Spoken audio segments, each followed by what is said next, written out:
The final evening of the old year was biting and cruel. A thick gray twilight descended upon the city, bringing with it a dusting of snow that swirled like ghosts in the wind. Through this freezing gloom walked a small, solitary girl. She was a slip of a thing, her golden hair tucked under a thin shawl that offered no protection against the frost. In her old apron she carried a bundle of matches, and in her hand she held a single box. When she had left home that morning, she had been wearing a pair of slippers, but they were her mother's slippers, vast, oversized things that were never meant for a child's feet. As she had hurried across the street to avoid two speeding carriages, the slippers had flown off. One was lost forever beneath the heavy wheels of a coach. The other was snatched up by a cruel boy who ran away laughing, shouting that he would use it as a cradle when he had children of his own. Now the girl walked with bare feet. Her toes were blue with cold, and every step on the jagged cobblestones was a needle-sharp pain. "Matches? Buy my matches!" she called out, her voice a fragile reed against the howling wind. But the people of the city were in a hurry. They were wrapped in thick furs and heavy wool, their minds filled with thoughts of New Year's parties and warm fires. No one looked down. Not a single person stopped to drop a penny into her trembling hand. She stood on the corner, a tiny island of misery in a sea of celebration, as the snow began to fall more heavily, settling on her long curls like a crown of ice. The darkness grew deeper, and the cold became a physical weight pressing down on the girl's shoulders. She reached the end of a narrow alleyway and paused. She thought of her home, a drafty, miserable attic where the wind whistled through the gaps in the roof, despite the straw and rags stuffed into the cracks. Her father was a man whose heart had been hardened by poverty. To return home without a single coin earned would mean a harsh word and a heavy hand. "I cannot go back," she whispered, her breath forming a small cloud in the air. Not yet. She found a small nook between two tall stone houses. One house jutted out a bit further than the other, creating a tiny corner of shelter. She sank down into the snow, pulling her feet up under her thin skirt to catch what little warmth her body still held. From the windows around her, the golden glow of candlelight spilled onto the snow. The air was thick with the rich, savory scent of roasting goose. It was New Year's Eve, the night when families gathered to feast and laugh. She could hear the muffled sounds of music and clinking glasses from behind the thick walls. Her stomach gnawed with hunger, a dull ache that competed with the stinging cold. Her fingers were so numb they felt like they belonged to someone else. She looked at her matches. One match, just one, could provide a moment of warmth. It was a forbidden luxury, but the frost was winning. With trembling fingers, she pulled a single match from the box. Scritch! The match flared to life with a sudden sharp hiss. It burned with a strange magical flame, glowing like a tiny candle as the girl shielded it with her hand. But this was no ordinary light. As the girl stared into the flame, the cold brick wall of the alley seemed to vanish. In its place, she saw a magnificent iron stove with polished brass feet and a bright brass handle. The stove was filled with a roaring fire. The girl could see the orange embers dancing behind the iron grate, and a delicious, deep warmth began to spread through her limbs. She stretched out her frozen feet to the fire, a sigh of pure bliss escaping her lips. It was the most wonderful feeling she had ever known. The ice in her bones began to melt, and for a moment the world was safe and kind. She reached out her hand to touch the beautiful brass handle, to stay near the heat forever. But just as her fingertips brushed the vision, the match flickered. The flame grew small, sputtered, and died. In an instant, the iron stove vanished into the shadows. The girl sat in the dark once more, holding the charred remains of the matchstick. The cold rushed back with a vengeance, sharper and more painful than before. The alley was silent and black, and the snow continued to fall, covering her thin dress in a layer of white.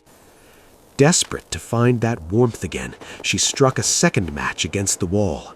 The second match burst into a brilliant light, and once again the walls of the alley became transparent like a veil of mist.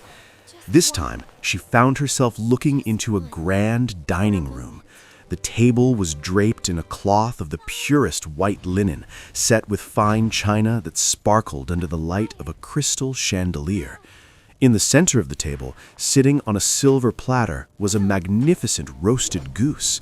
It was stuffed with fragrant apples and dried plums, and the steam rising from it smelled of herbs and butter. The girl stared, her eyes wide with wonder. Then something miraculous happened. The goose hopped down from its platter and began to waddle across the floor, still holding the carving knife and fork in its back. It walked straight toward the hungry little girl, its glass eyes twinkling as if to say, "Eat, little one." She reached out her hands, her fingers almost touching the crisp golden skin of the bird. "Oh, please," she breathed. But the match burned down to her fingernails, stinging her skin. She dropped the stub, and the dining room, the crystal, and the golden goose dissolved into the freezing night. She was back in the snow, her stomach emptier than before, the silence of the alley echoing the loneliness in her heart. But the visions were stronger than the cold now. She had to see more. She had to go back to the world of light. With a hurried motion, the girl struck a third match. The light exploded around her, and this time she was sitting beneath a Christmas tree far larger and more beautiful than the one she had seen through the merchant's window. Thousands of candles burned on the green branches, and hundreds of gaily painted pictures, like those she had seen in the shop windows, looked down at her. The girl looked up, mesmerized by the lights. As she watched, the candles of the Christmas tree began to rise. They floated higher and higher, leaving the green branches behind until they became the stars in the night sky. One of the stars fell, trailing a long, brilliant streak of fire across the darkness. "Someone is dying," the girl whispered softly. Her old grandmother, the only person who had ever been kind to her, had told her that whenever a star falls, a soul is going up to God. The girl felt a sudden, sharp longing for her grandmother's voice. Her grandmother had been gone for a year, but the memory of her lap and her gentle hands was the only real home the girl had ever known. She struck another match against the wall, not caring about the cost, not caring about the rules. She needed to see the one person who truly loved her. In the bright, sulphurous glow of the fourth match, there stood the grandmother, tall and clear, looking down with a smile of infinite peace. "Grandmother," the girl cried, her voice breaking with joy. "Oh, grandmother, take me with you. I know you will go away when the match burns out. You will vanish like the warm stove and the roasted goose and the beautiful Christmas tree." The girl was terrified of the darkness returning. She couldn't bear to be alone again in the freezing alley. With trembling hands, she took the entire remaining bundle of matches and struck them all at once against the brick wall. The light that erupted was more brilliant than the sun at noon. The alley vanished completely, replaced by a radiance that felt like a summer afternoon. In this light, the grandmother did not fade. She looked more real, more solid than anything else in the world. She reached out her arms and gathered the little girl into her embrace. The girl felt the warmth of her grandmother's shawl, the softness of her skin, and the steady beat of a heart that loved her. The cold, the hunger, and the fear were gone. The girl leaned her head against her grandmother's chest, closing her eyes as the light grew until it consumed everything, the houses, the snow, and the dark city itself. They were surrounded by a symphony of golden light, a place where the wind did not blow and the snow never fell. Hand in hand, the grandmother and the little girl rose from the earth. They flew upward, buoyed by the brilliant light of the matches. They soared past the rooftops where the chimneys puffed out their last bits of smoke, past the high church steeples and into the velvet depths of the sky. So warm. The girl looked down at her bare feet, but they were no longer blue with cold. They were white and glowing, as if made of starlight. It looks She so looked at her thin real. dress, and it had transformed into a gown of pure silk, shimmering with the colors of 1,000 rainbows. Grandmother, There was no more pain in her joints, You no came more for ache in her me. belly.